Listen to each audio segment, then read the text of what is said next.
ಚುನಾವಣೆ ಆದ ತಕ್ಷಣದಲ್ಲಿ ಕೆಪಿಸಿಸಿ ಬದಲಾವಣೆ ಆಗಬೇಕಾಗಿತ್ತು. ಬದಲಾವಣೆ ಬೇಡಿಕೆ ಇಟ್ಟಿದ್ದ ಸಚಿವರಿಗೆ ಖರ್ಗೆ ಪ್ರತಿಕ್ರಿಯೆ ಕೊಟ್ಟಂತಹ ಪರಿ ಇದು. ಕರ್ನಾಟಕದಲ್ಲಿ ಚುನಾವಣೆಯಾಗಿ 2.5 ವರ್ಷವಾಗಿದೆ. ಇಷ್ಟು ದಿನ ಯಾಕೆ ಬರಲಿಲ್ಲ ನೀವು? ಈಗ ಯಾಕೆ ತಡವಾಗಿ ಬಂದ್ರಿ? ನೋಡಿ, ಒಂದ್ ಕಡೆ ಈ ಬಗ್ಗೆ ಮಲ್ಲಿಕಾರ್ಜುನ್ ಖರ್ಗೆ ಅವರು ಸ್ಪಷ್ಟನೆಯನ್ನ ಕೊಟ್ಟಿದ್ರೆ, ಇನ್ನೊಂದ್ ಕಡೆ ಎಂಎಲ್ಸಿ ಸ್ಥಾನಕ್ಕಾಗಿ ಲಾಭಿಯನ್ನ ಸಚಿವರು ನಡೆಸ್ತಾ ಇದ್ದಾರೆ. ಮಲ್ಲಿಕಾರ್ಜುನ್ ಖರ್ಗೆ ಭೇಟಿ ವೇಳೆ ಸಚಿವರು ಈ ರೀತಿ ಲಾಭಿ ನಡೆಸ್ತಾ ಇದ್ದಾರೆ. 4 ನಾಮನಿರ್ದೇಶನ ಸ್ಥಾನಕ್ಕೆ ನಡೆದಿರುವ ಆಯ್ಕೆ ಬಗ್ಗೆ ಕಸರತ್ತು ನಡೀತಾ ಇದೆ. ಈಗಾಗಲೇ ಪಟ್ಟಿಯನ್ನ ಸಿದ್ಧಗೊಂಡಿದೆ. ಎಂಎಲ್ಸಿ ಆಯ್ಕೆಗೆ ಬ್ರೇಕ್ ಹಾಕಲಾಗಿದೆ. ತಮ್ಮ ಸಮುದಾಯದ ನಾಯಕರ ಪರವಾಗಿ ಸಚಿವರು ಲಾಭಿಗೆ ಮುಂದಾಗಿದ್ದಾರೆ. ನೋಡಿ, ಎಂಎಲ್ಸಿ ಆಯ್ಕೆಯಲ್ಲೂ ಕೂಡ ಕೆಲ ಲಾಭಿ ನಡೀತಾ ಇದೆ. ಈ ಬಗ್ಗೆ ಹೆಚ್ಚಿನ ಡೀಟೇಲ್ಸ್ ಅನ್ನ ನೀಡ್ತಾರೆ ಪ್ರಸನ್ನ. ಈಗ ಒಂದ್ ಕಡೆ ಕೆಪಿಸಿಸಿ ಅಧ್ಯಕ್ಷ ಸ್ಥಾನಕ್ಕೆ ಕಣ್ಣಿಟ್ಟಂತಹ ಕೆಲ ನಾಯಕರು ಆ ಬಗ್ಗೆ ಮಾತನಾಡಿದ್ದಾರೆ. ಇನ್ನೊಂದು ಕಡೆ ಎಂಎಲ್ಸಿ ಸ್ಥಾನಕ್ಕೂ ಕೂಡ ಲಾಭಿ ನಡೀತಾ ಇದೆ ಅನ್ನುವಂತಹ ವಿಚಾರ. ಯಾವ್ಯಾವ ನಾಯಕರು ಯಾರ್ಯಾರು ಸ್ಥಾನವನ್ನ ಗಿಟ್ಟಿಸ್ಕೊಳ್ಬೇಕು ಅನ್ನುವಂತಹ ಪ್ರಯತ್ನ ನಡೆಸ್ತಾ ಇದ್ದಾರೆ ಪ್ರಸನ್ನ? ಮಧು ನಾಗರಾಜ್, ಇದೀಗ ನಾಮನಿರ್ದೇಶಿತ ಎಂಎಲ್ಸಿ ಸ್ಥಾನಗಳು 4 ಬಾಕಿ ಉಳಿದಿದ್ದಾವೆ, ಹಾಗೆ ಖಾಲಿ ಉಳಿದಿದ್ದಾವೆ. ಅದನ್ನ ಭರ್ತಿ ಮಾಡೋ ವಿಚಾರದಲ್ಲಿ ಎಐಸಿಸಿ ಇಂದ ಹಿಡಿದು ಬೆಂಗಳೂರಿನ ನಾಯಕರ ತನಕೂ ಕೂಡ ಒಂದಷ್ಟು ಗೊಂದಲ ಕಾಡ್ತಾನೆ ಇದೆ.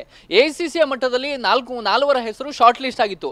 ಇನ್ನೇನು ಅದು ಅಂತಿಮಗೊಂಡು ರಾಜ್ಯಪಾಲರ ಅಂಗಳಕ್ಕೆ ತಲುಪಬೇಕು ಅನ್ನೋಷ್ಟರಲ್ಲಿ ಎಐಸಿಸಿಯ ನಾಯಕರೇ ಅದಕ್ಕೆ ತಾತ್ಕಾಲಿಕವಂತ ಬ್ರೇಕ್ ಹಾಕಿದ್ರು. ಆದ್ರೆ ಇಲ್ಲಿ ತನಕವೂ ಕೂಡ ಇದೀಗ 4 ಎಂಎಲ್ಸಿ ಸ್ಥಾನಗಳ ಆಯ್ಕೆ ಪ್ರಕ್ರಿಯೆ ವಿಚಾರದಲ್ಲಿ ಒಂದು ಒಮ್ಮತದ ನಿರ್ಧಾರಕ್ಕೆ ಬರೋದಕ್ಕೆ ರಾಜ್ಯ ನಾಯಕರ ಕೈಯಲ್ಲೂ ಸಾಧ್ಯವಾಗ್ತಾ ಇಲ್ಲ, ಎಐಸಿಸಿ ನಾಯಕರ ಕೈಯಲ್ಲೂ ಕೂಡ ಸಾಧ್ಯವಾಗ್ತಾ ಇಲ್ಲ. ಇದರ ಮಧ್ಯೆ ಇದೀಗ ಸಚಿವರು ಒಂದಷ್ಟು ಲಾಬಿಯನ್ನ ಮುಂದುವರಿಸಿದ್ದಾರೆ. ಮಲ್ಲಿಕಾರ್ಜುನ್ ಖರ್ಗೆ ಅವರನ್ನ ಭೇಟಿಯಾಗಿದ್ದಂತ ಸುಮಾರು 7 ಮಂದಿ ಸಚಿವರು ತಮ್ಮ ತಮ್ಮ ನಾಯಕರ ಪರವಾಗಿ ಒಂದಷ್ಟು ಪ್ರಯತ್ನಗಳನ್ನ ನಡೆಸಿದ್ದಾರೆ. ಯಾವ ಸಮುದಾಯಕ್ಕೆ ಎಂಎಲ್ಸಿ ಸ್ಥಾನವನ್ನು ಕೊಡಬೇಕಾಗಿತ್ತು ಅಂತ ಮೈಕ್ರೋ ಕಮ್ಯುನಿಟಿಗಳಿಗೆ ಎಂಎಲ್ಸಿ ಸ್ಥಾನವನ್ನ ಕೊಡದೇ ಇರೋದ್ರಿಂದ ಸಣ್ಣ ಸಣ್ಣ ಸಮುದಾಯಗಳಿಗೆ ಅನ್ಯಾಯ ಆಗ್ತಿದೆ. ಈ ಕಾರಣಕ್ಕೋಸ್ಕರ ಆ ಶಾರ್ಟ್ ಲಿಸ್ಟ್ ಆಗಿರುವಂತಹ 4 ಹೆಸರುಗಳ ಬದಲಿಗೆ ಬೇರೆ ನಾಯಕರಿಗೆ ಅವಕಾಶವನ್ನ ಕೊಡಿ ಅನ್ನುವಂತ ಲಾಬಿಯನ್ನ ನಡೆಸಿದ್ದಾರೆ. ಆದ್ರೆ ಅದಕ್ಕೂ ಕೂಡ ಮಲ್ಲಿಕಾರ್ಜುನ್ ಖರ್ಗೆ ಅವರು ಒಂದು ಸ್ಪಷ್ಟ ಉತ್ತರವನ್ನು ಕೊಟ್ಟಿರುವಂತದ್ದು, ಈಗಾಗಲೇ ಅನುಮೋದನೆಯನ್ನ ನಾನೇ ಸಹಿ ಹಾಕಿ ರಾಜ್ಯಪಾಲರಿಗೆ ಕಳಿಸಬೇಕು ಅಂತ ಹೇಳಿ ಎಐಸಿಸಿ ಇಂದ ಶಿಫಾರಸನ್ನ ಮಾಡಿದ್ದೆ.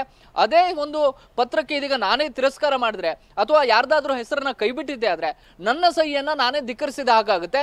ಹೀಗಾಗಿ ತಕ್ಷಣಕ್ಕೆ ಬದಲಾವಣೆ ಅನ್ನುವಂಥದ್ದು ಸಾಧ್ಯ ಆಗದೇ ಇರಬಹುದು. ಮುಂದೆ ಅವಕಾಶಗಳಿದಾವೆ. ಅಂತ ಸಂದರ್ಭದಲ್ಲಿ ಸಣ್ಣ ಸಣ್ಣ ಸಮುದಾಯಗಳಿಗೆ ಅಥವಾ ಮೈಕ್ರೋ ಕಮ್ಯುನಿಟಿ ಅಂತ ನೀವು ಕರಿತಾ ಇರುವಂತಹ ನಾಯಕರಿಗೆ ಅವಕಾಶ ಕೊಡೋಣ ಅನ್ನುವಂತ ಒಂದು ಸ್ಪಷ್ಟನೆಯನ್ನ ಮಲ್ಲಿಕಾರ್ಜುನ್ ಖರ್ಗೆ ಅವರು ಕೊಟ್ಟಿದ್ದಾರೆ.